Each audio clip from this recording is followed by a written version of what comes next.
Bonjour les filles! Donc, cette semaine, vous allez voir, on va faire la section 2.3, dernière session de l'année. Donc, ça va terminer la matière pour votre secondaire 1. J'espère que vous êtes contentes. Donc, on voit les techniques de séparation des mélanges. La semaine passée, on a parlé de c'était quoi une solution, c'était quoi un mélange. On avait mélange homogène et hétérogène, si vous vous rappelez, puis on a parlé de soluté et solvant.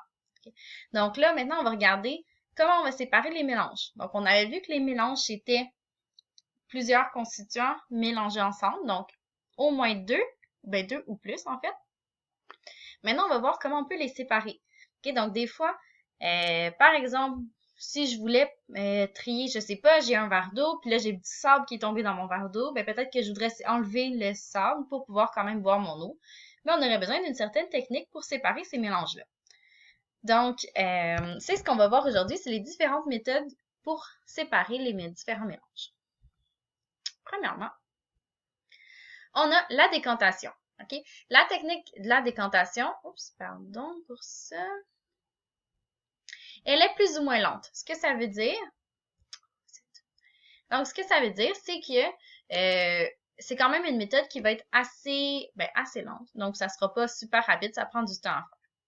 Ça va séparer les mélanges qui sont hétérogènes, donc qui sont physiquement différents. On peut les voir à l'œil nu qu'il y a différentes couches ou différents constituants. Lorsqu'on observe les phases, donc, on transverse doucement le liquide dans un autre. Ce que ça veut dire, c'est que par exemple, ok, je pourrais avoir mon verre d'eau, j'ai le sable que je vois au fond, donc je vais verser mon verre d'eau tranquillement pour laisser le sable dans le fond de mon verre d'eau. Okay? Donc, ça se fait vraiment de façon à la main. OK? On le fait du mieux qu'on peut. Ça se peut qu'il en reste un petit peu de sable dans notre verre d'eau, mais l'important, c'est vraiment de faire le mieux qu'on peut pour qu'éventuellement, il n'y en ait plus. OK?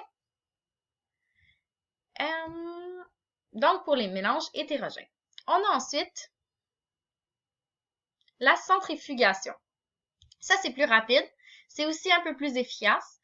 Donc, encore une fois, on va faire la même chose. OK? Donc, c'est le même principe, sauf que ça va être placé dans une centrifugeuse. OK?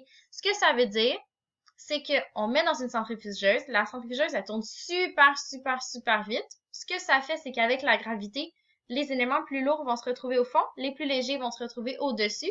Donc, après ça, on peut transvider les deux, on peut séparer les deux phases. Donc, on transvide pour laisser le dépôt dans le fond, puis on enlève le liquide, ou à moins que ce soit deux liquides. OK?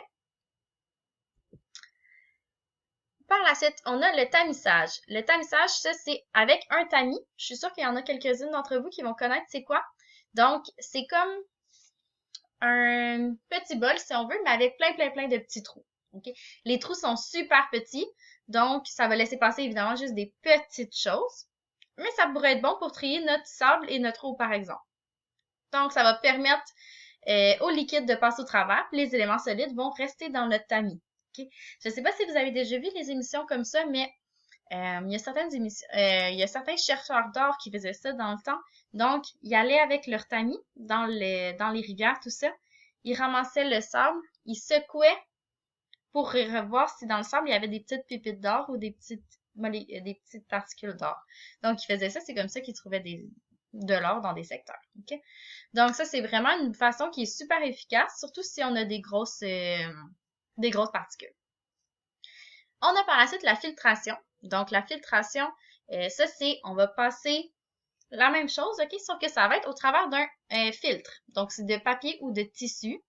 Ce que je pourrais faire, par exemple, ça pourrait être justement de prendre mon eau avec mon sable. Là, je le mets au travers d'une tête d'oreiller, par exemple.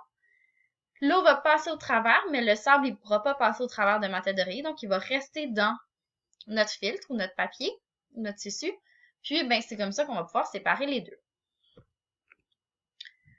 Par la suite, on a l'évaporation. Donc, l'évaporation, c'est laisser le constituant liquide s'évaporer à la température de la pièce. Okay? Ce que ça veut dire, c'est que par exemple, je pourrais laisser mon eau et mon sable pendant des jours sur le comptoir, puis éventuellement, l'eau, elle s'évaporerait à cause de la chaleur de la maison. Okay? Donc ça, c'est super long, ça dépend de quelle température. Donc, ça peut être efficace dépendamment des techniques. Il y en a qui vont être qui vont s'évaporer super facilement. Il y en a d'autres que ça va prendre beaucoup plus de temps. mais c'est vraiment bien pour séparer les différents liquides. Pour la distillation maintenant, ça c'est encore une fois c'est basé sur l'évaporation. Par contre, on va chauffer le mélange pour accélérer. Fait que là avec notre eau, ça pourrait être vraiment plus rapide parce on sait que l'eau ça bout à 100 degrés Celsius. Donc, je pourrais mettre ma casserole sur le feu. Là, il va commencer à avoir de la vapeur. L'eau va s'évaporer. Ben, l'eau va devenir gazeuse, s'évaporer comme on a vu dans le chapitre 1. Puis ensuite, ben, il va juste nous rester notre sable qui s'évapore pas, qui va rester dans le fond de notre casserole. Okay. Donc ça, c'est super intéressant aussi. Voilà pour les techniques de séparation des liquides. Vous devez absolument aller voir votre livre. OK? Donc, votre livre, votre manuel papier essentiel aux pages 60 à 65 pour vous allez voir des images. OK? Je vous conseille aussi d'aller voir sur YouTube des méthodes. Marquez les filtrations, puis ils vont vous montrer une image, ils vont vous montrer quelqu'un qui le fait. On était censé le faire en laboratoire, évidemment, on ne pourra pas cette année. Mais c'est sûr que c'est vraiment des techniques qui sont importantes à comprendre. Vous allez en utiliser en secondaire 2 puis en secondaire 4 aussi. Okay? Même un peu en secondaire 3 peut-être. Ouais, un peu en 3. Okay? Donc, c'est vraiment super important que vous compreniez ces méthodes-là. Donc, allez lire les pages 60 à 65 de votre manuel. Puis, vous allez ensuite faire les exercices. Donc, vous avez les pages 66 et 67 à faire en ligne. N'oubliez pas, ok, super important de le faire sur ma biblio-RP et non dans votre manuel. Et vous faites les activités 2.3a et 2.3b. Okay? Donc, n'hésitez pas à nous écrire si jamais vous avez des questions. On a toujours le Zoom le lundi avec Madame Valérie et moi. Donc, si jamais il y a quelque chose, écrivez-nous. Bonne semaine!